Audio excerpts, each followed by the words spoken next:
আসসালামু আলাইকুম। আয়াত হোম কুকিংয়ে আপনাদের জানাই সকলকে স্বাগতম। আমি আজ বানিয়ে দেখাবো 1 কাপ ময়দা দিয়ে দারুণ মুচমুচে খাস্তা নিমকি রেসিপি। এটি চায়ের সাথে জাস্ট অসাধারণ লাগে। এটি বানানো খুবই সহজ পদ্ধতিতে বানিয়ে দেখাবো। তবে এটি বানিয়ে 1.5 থেকে 2 মাস পর্যন্ত সংরক্ষণ করে রাখতে পারবে। তবে চলো বেশি দেরি না করে রেসিপিটি শুরু করা যাক। রেসিপিটি শুরু করার আগে অনুরোধ জানাই, রেসিপিটি ভালো লাগলে প্লিজ লাইক কমেন্ট শেয়ার করে যাবেন। আর যারা আমার চ্যানেলে নতুন, চ্যানেলটিকে সাবস্ক্রাইব করে পাশে থাকার জন্য অনুরোধ জানাই। চলো এবার শুরু করছি। প্রথমে আমি 1 কাপ ময়দা নিয়ে নিচ্ছি। এবার এর মধ্যে দিয়ে দিচ্ছি 1 চা চামচ পরিমাণ চিনি। এখানে চিনির পাউডারটাও ইউজ করতে পারো। কালারের জন্য আমি চিনিটা ইউজ করছি। চিনিটা অবশ্যই ইউজ করতে হবে, কেননা এতে কালারটা সুন্দর আসে। এবার আমি দিয়ে দিচ্ছি 1/2 চা চামচ পরিমাণ লবণ আর দিয়ে দিচ্ছি 1 চা চামচ পরিমাণ জোয়ান। এখানে জোয়ানটা একটু হাতের মধ্যে এইভাবে করে ঘষে দিতে হবে, যাতে ফ্লেভারটা সুন্দর আসে। এইভাবে ঘষে দিলে একটু ফ্লেভারটা ভালো আসে, তাই এখানে ঘষে আমি দিয়ে দিচ্ছি। এবার এটা সুন্দরভাবে মিক্স করে নিতে হবে ময়দার মধ্যে। এখানে মিক্স করা হয়ে গেলে দিয়ে দিচ্ছি আমি 2 টেবিল চামচ পরিমাণ সাদা তেল। এখানে সাদা তেলের বদলে ঘিটাও ইউজ করতে পারো, আবার বাটারটাও ইউজ করতে পারো, তবে এখানে আমি সাদা তেল ইউজ করলাম। এবার তেলটা দিয়ে আমি ভালোভাবে ময়াম দিয়ে নেব। এখানে অবশ্যই ময়ামটা খুবই প্রয়োজন। এখানে যত ভালোভাবে ময়ামটা তৈরি হবে তত ভালোভাবে এই নিমকিটা খাস্তা মুচমুচে আর সুন্দর হবে, তাই ময়ামটা একটু ভালো করে দেওয়ার চেষ্টা করবে। এবার ময়ামটা এখানে কিভাবে বুঝবেন যে হয়েছে কি না আমি দেখিয়ে দিচ্ছি। এখানে আমার ময়াম দেওয়া হয়ে গেছে। এবার আমি একটু ময়দা নিয়ে এইভাবে হাতের মধ্যে মুঠো করে একটি লাড্ডু পাকিয়ে নেব। যখন সুন্দরভাবে এইভাবে একটু লাড্ডু পেকে আসবে, আর যতই নাড়াচাড়া করেন না কেন এটি ভাঙবেন না, যতক্ষণ পর্যন্ত না ইচ্ছা করে এটি ভাঙা যায়। এইভাবে করে বুঝে নিতে হবে যে ময়ামটা সুন্দরভাবে হয়েছে। তবে এখনও যদি না ময়ামটা সুন্দরভাবে হয়ে থাকে 2 টেবিল চামচ তেলে, তবে তেলের পরিমাণটা আরেকটু দিয়ে এখানে ময়াম দিয়ে নিতে হবে। এখানে আমার ময়াম হয়ে গেছে। এবার আমি অল্প অল্প পানি দিয়ে একটি ডো তৈরি করে নেব। এখানে অবশ্যই লক্ষ্য রাখতে হবে বেশি পানি ব্যবহার করা যাবে না। এখানে যেহেতু আমি তেল দিয়ে ময়াম দিয়েছি, তাই এখানে পানির পরিমাণটা একটু কমই লাগবে। এখানে আমার ওই 1/4 কাপ পরিমাণ পানি লেগেছে। একটি শক্ত ডো তৈরি করে নেব। দেখে নিশ্চয়ই বুঝতে পারছো যে কতটা শক্ত রাখতে হবে। এবার এখানে আমার ডোটা তৈরি হয়ে গেছে। এবার আমি হাতের সাহায্যে একটু শেপ দিয়ে নিচ্ছি, যাতে এটি সুন্দরভাবে সেট হয়ে যায়। এবার আমি এটা সুন্দরভাবে একটু শেপ দিয়ে বোলের মধ্যে রেখে ওই 1 চা চামচ পরিমাণ তেল দিয়ে ওপরটা লাগিয়ে নেব, যাতে এটি সেট হবার পরে না ওপর থেকে কোনোভাবে শুকিয়ে আসে বা শুকনো লেয়ার পড়ে যায়। তাই জন্য এখানে অল্প করে একটু তেল লাগিয়ে নিতে হবে। এবার আপনারা চাইলে এখানে ভিজে কাপড় দিয়েও ঢাকা দিয়ে দিতে পারেন, বা পরিষ্কার কাপড় দিয়ে, আবার চাইলে ঢাকনা দিয়েও ঢাকা দিয়ে রেখে দিতে পারেন 10 মিনিটের জন্য। এখানে 10 মিনিটের জন্য ঢাকা দিয়ে রেখে দিতে হবে। অন্যদিকে একটি বাটি নিয়ে নিয়েছি। বাটির মধ্যে নিয়ে নিচ্ছি 2 চামচ পরিমাণ কর্নফ্লাওয়ার। এখানে অবশ্যই কর্নফ্লাওয়ার দিয়ে বানাবার চেষ্টা করবেন, তাহলে কি অনেকটা লেয়ারযুক্ত হয় আর মুচমুচে খাস্তা তৈরি হয়। তবে এখানে কর্নফ্লাওয়ারের বদলে ময়দাটাও ইউজ করতে পারো, তবে ময়দাতে বেশি লেয়ারও আসে না আর অতটা খাস্তা তৈরি হয় না, তাই কর্নফ্লাওয়ারটা ইউজ করার চেষ্টা করবেন, রেজাল্ট ভালো আসবে। এবার দিয়ে দিচ্ছি এখানে 2 টেবিল চামচ পরিমাণ তেল। এখানে সাদা তেলটা দিয়েছি, তবে তেলের বদলে এখানে ঘি বা বাটার মেল্ট করেও দিতে পারো। এবার এখানে একটা এইরকম একটি মিক্সচার তৈরি করে নিতে হবে। এবার 10 মিনিট পর আমি ডোটা দেখে নিচ্ছি সুন্দরভাবে সেট হয়েছে কিনা। ডোটা সুন্দরভাবে সেট হয়ে গেছে। আর একবার হাতের সাহায্যে মেখে নিচ্ছি। এবার এখান থেকে আমি ছোট ছোট লেচি কেটে নেব। তবে এখানে যদি আপনাদের বেলনি বা যেখানে বেলবেন সেই জায়গাটা যদি বড় থাকে, তাহলে এখানে বড় বড় করে লেচিও কেটে নিতে পারেন। আমার যেহেতু পিঁড়ে বেলনিটা একটু ছোট, তাই আমি এখানে ছোট ছোট করে লেচি কেটে নিচ্ছি।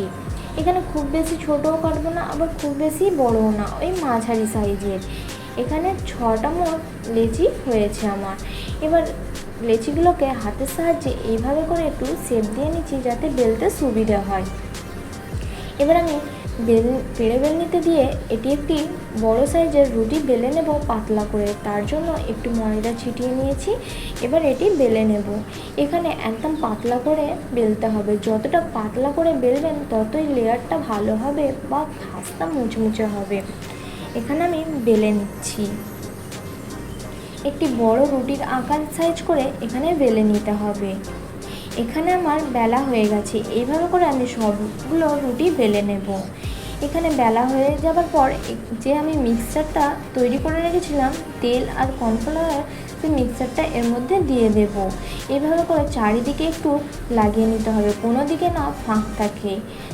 তাহলে কোনো দিকে যদি ফাঁক থাকে তাহলে এই লেয়ারটা সুন্দরভাবে ছেড়ে আসবে না আর দেখতেও ভালো লাগবে না। তাই একটু কর্নফ্লাওয়ার দিয়ে সুন্দরভাবে ছড়িয়ে নিতে হবে। তবে আপনারা চাইলে এখানে ব্রাশটাও ইউজ করতে পারেন, ব্রাশ দিয়েও এখানে কর্নফ্লাওয়ারটা লাগিয়ে নিতে পারেন। এইভাবে করে চারিদিকটায় আমি চামচের সাহায্যে লাগিয়ে নিচ্ছি। এবার লাগানো হয়ে গেলে ওপর থেকে একটু ময়দা ছিটিয়ে নিচ্ছি। এবার আরও একটি রুটি নিয়ে এর ওপরে আমি দিয়ে দেব।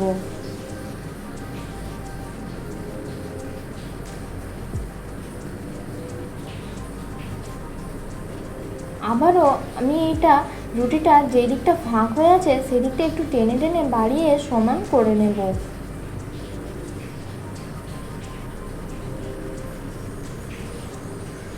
এবার আবারও আমি ওই তেলের মিক্সচারটা এর মধ্যে দিয়ে আবারও আমি চারিদিকে লাগিয়ে নেব। আবার ময়দা দিয়ে আমি এটিকে সুন্দরভাবে আরও একটি রুটি লাগিয়ে এর ওপরে রেখে দেবো। এইভাবে করে আমি 3টে রুটি দিয়েছি। আমার এখানে 2টো ডো তৈরি হয়েছে, 3টে করে 6টা রুটিকে আমি এইভাবে করে লাগিয়েছি।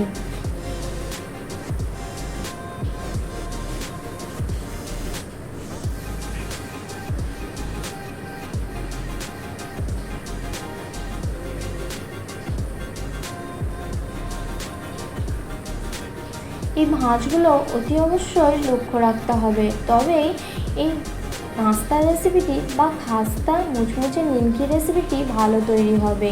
এখানে অবশ্যই কিভাবে ভাঁজ করছি দেখে নিতে হবে।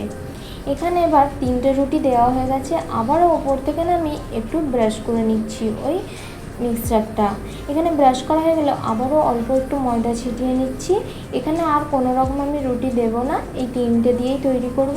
আবারও অন্যটা আমি 3টে দিয়ে তৈরি করে নেব।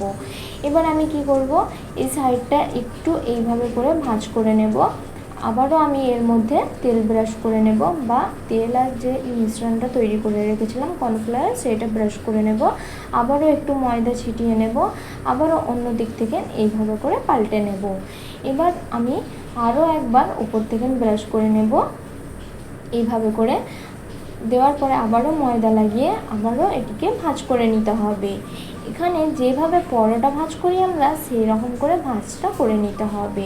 তবে পরোটা ভাঁজ করলে আমরা নর্মালি ভাঁজ করে নিই, তবে এখানে কর্নফ্লাওয়ার মিক্সচারটা একটু দিতে হবে আর একটু ময়দা। এভাবে করে একটি ডো তৈরি হয়ে গেল বা একটি লেয়ার তৈরি হয়ে গেল। এটা এবার আমি সাইডে রেখে দিচ্ছি। একইভাবে আরও যে 3টে রুটি আছে সেটিকেও তৈরি করে নেব। এখানে দেখো 2টো আমার তৈরি করা হয়ে গেছে। এবার আমি এটি নর্মাল ফ্রিজে রেখে দেবো 5 মিনিট, যাতে সুন্দরভাবে সেট হয়ে যায়। 5 মিনিট পর চলে এসেছি।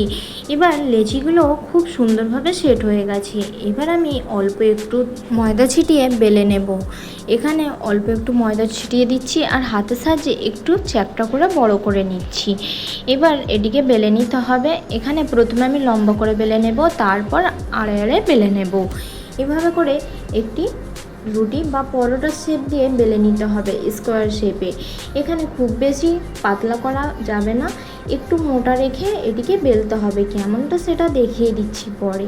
এখানে আমার বেলা হয়ে গেছে। এবার আমি কেটে নেব এটাকে।